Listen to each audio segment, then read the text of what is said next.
warroota kana fakkeenya fudhatanii kan barateeyyuu eessa geera jedha. Barnootarraa abdii kutataniiranis ganaa kutatanis ganaa kutataa deemaaran jechuudha.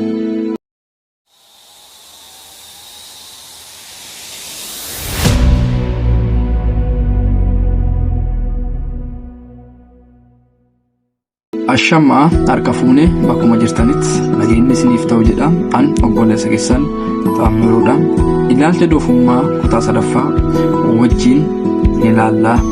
Hanga dhumaatti na wajjin tura.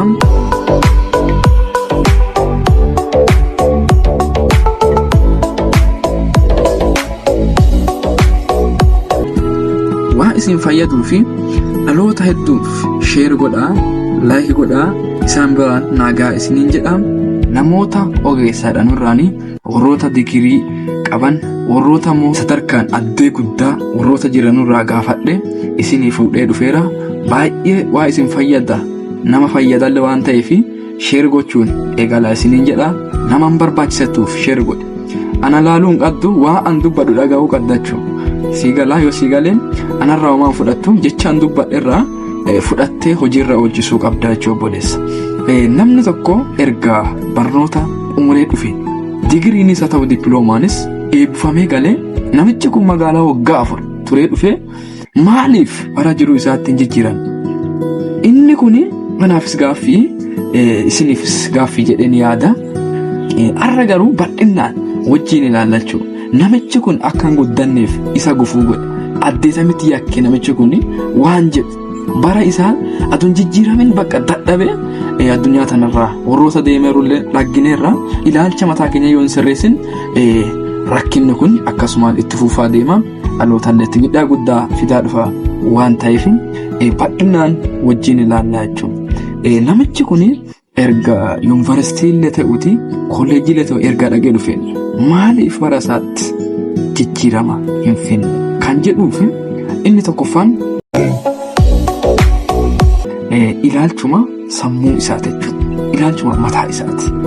Akkamiin naan jettanii akkamiin yoo jettanii namichi kun kan xiyyeeffate kan itti hordofaa ture barnootuma qofatte hojii biraa ogummaa biraa hin barre akka inni immoo hin guddanneef kan godhe isa jechuudha. Fakkeenyaaf hojjetaa mootummaa kamillee haa ta'uuti miindaa isaa damoos isaa meeqallee kafalamaa haa ta'u. Yoo inni cinaa isaatiin hojii dhuunfaa yoo hin qabaatin bara jiruu isaatti jijjiirama fide jechuudha. Eenyullee fudhachuu dandeetta. Namoota baratee sarellee ganaa akka barataa jirullee abbaa fedhillee ta'uuti fudhadhiitii ilaalime. Yoo hojii cinaa biraa yoo hin qabaatin miindaa isaa harkaa gara afaaniiti jechuudha. Bara isaatti garuu jijjiirama fidin akkasumallee hojii masanii hojjetaa foon isaallee dadhabaa dhufa mataallee isaa dadhabaa dhufa kanaanii rakkina keessaa darbanii jechuudha. Immoo namoonni ijoolleen immoo kutaa tokko kaastanii hanga kutaa 12 kan jirtan jechuudha. Osoo hanga kutaa 12 geessanitti osoo hojjetuu baattanii damsa natti fakkaata.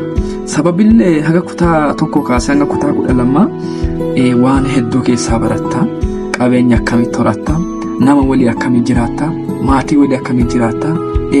Haadha manaa kee walii akkamiin jiraatta waan jedhu achi keessatti hanga kutaa 12 geessutti waa hedduu baratta waan ta'eef adoo gara hojiitti seenuu baattee natti tola.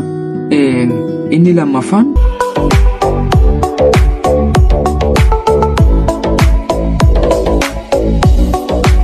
namichi kun akka hin guddanneef inni gufuu godhe sodaadha jechuudha.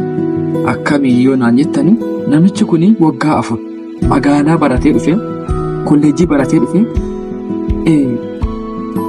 maal jedhaa an hojii sana hojjedha. Namni maal naan jedha amma magaalaa tureera. Nama magaalaa turee dhufeera kolleejii baratee dhufeera. Ammaan jedhee hojii sana hojjedha namni nuu maal naan jedha jechuudhaan adoo hojjetiin hafee bara jiruu isaa jijjiirama adoon fitin kan godhe inni lammaffaan isa kana jechuudha. Dhaloonni hedduun ammoo warroota kana fakkeenya fudhatanii kan barateeyyuu eessa geera jedha.